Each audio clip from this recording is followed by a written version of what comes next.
Hello everybody! I'm here to do another collective reading for you, only today instead of cards we are doing trinkets! Okay, so just in case any of you have seen previous videos of mine, I used to do like a little shaky shake and a tossy toss and I would read that way, but the other day I had divine inspiration that taught me the spoon method. So I basically have started scooping.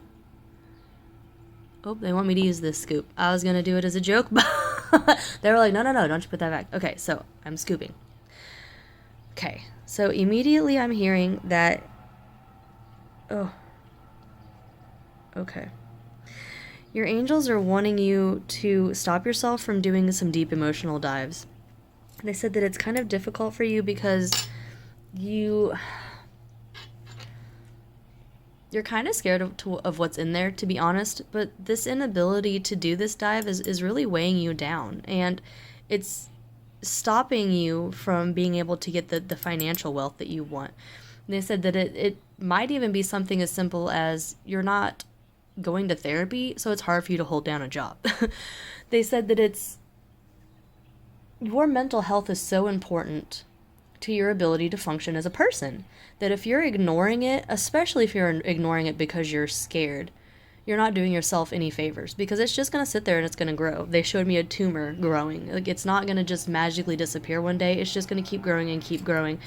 And they said it could manifest into some pretty gnarly mental illnesses. So right out the gate, they're asking you to just make sure that you're taking care of your mental health. If it's taking more breaks throughout the day, if it's making sure that you don't drink soda because the caffeine really affects your body, making sure that you eat a vegetable or a fruit, at least one a day.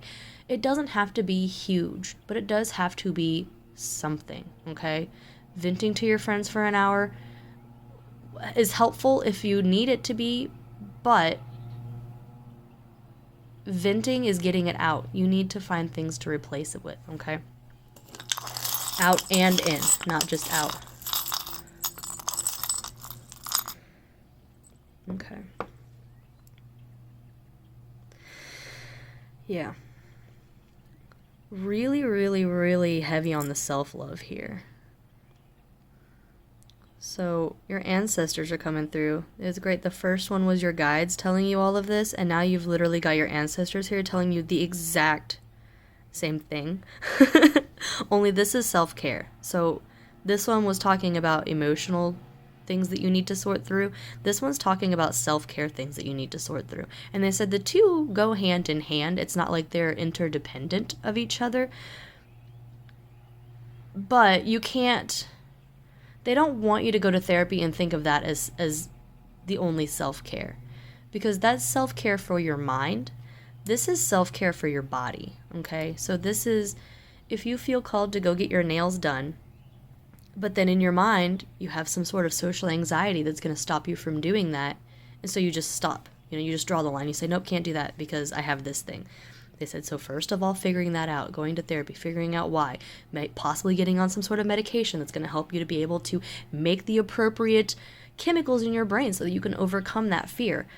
That's a big part of this. But also meeting yourself where you are, okay? That's something that takes a while, that process that I just said. You shouldn't stop yourself from getting your nails done because it's going to take you 6 months to a year to go get all this figured out. Find ways that you can do it, okay? Maybe it's ordering a glue-on nail kit from Amazon and getting a friend that you trust to do your nails for you. Maybe it's finding a salon that specializes in socially anxious people. Maybe it's finding a salon that'll let you wear your headphones and watch a show the whole time. A lot of expectations that we think are put on us by ourselves, okay? So they said be brave with this. They wanted me to talk about the nail thing because it was an easy thing, but this applies for everything. Getting a massage, going to get Reiki, going to get a card reading, bubble baths. They mentioned depth tanks. They said there's a myriad of ways that you can show some self-care to your body. And it's going to go together with this emotional self-care because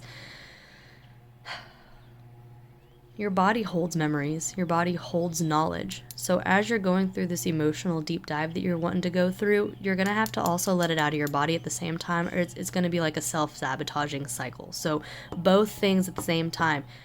Your angels said emotional. Your ancestors said the body. Okay? They said, they wanted me to point on this one too, because they said as you kind of go through this cycle of learning to love yourself, you're also going to learn to love other people in a different way as well. This is the last one that they wanted me to do for you here. They said that they want you to be open to traveling more. And they said that it doesn't have to be like, oh, let's go to Europe for 3 weeks. It could be like, I'm terrified to go to the grocery store, so I'm going to go to the grocery store. But doing it to where you're safe, okay? Going to the grocery store at 1 o'clock p.m. on a Sunday is a terrible idea. That's when everybody goes to the grocery store. Start where you're comfortable. Go to the grocery store at 9:30 at night on a Monday. Okay? Still a little more than you're ready to chew, but it's a manageable bite, okay? And they said don't measure your success on the length. So if all you can do is drive into the parking lot and sit there and park and then turn back and go home, that's a win. That is an effort made towards the goal you want to achieve. They said do a little more each time, but you do not have to go full force. Get the idea out of your head that you have to be perfect the first time, because that's detrimental to you. Okay.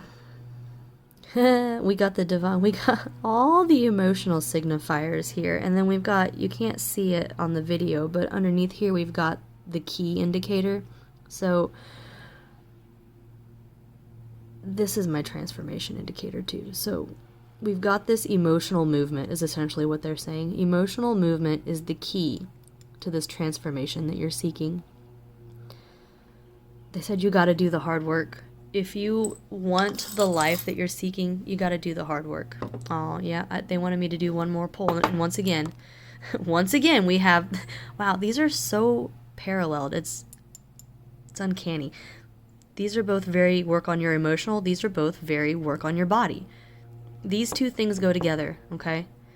This is my spiritual signifier. So while we have lots of working on your self-image, working on your confidence, working on how you feel here, they said that getting more in touch with your spiritual side and cultivating some sort of ritual for yourself. Even it's like I wake up and I pull a card for the day. They said it does not have to be big. It doesn't have to be deep. You don't have to do an hour-long ritual. 2 minutes. 1 minute. It does not have to be anything. But cultivating this spiritual self, because it's an important part of you. The fact that you're here watching this video should tell you that this is an important part of who you are. So cultivating that is going to help bring some confidence into your image. It's going to bring confidence into how you feel about yourself physically, which is going to help with the release that you're bringing in, which is going to help bring in these new emotional aspects that you're trying to bring in. And it's going to lead to an overall happier, more adjusted, more confident version of you. Keep going. You can do it. Journey well, friend.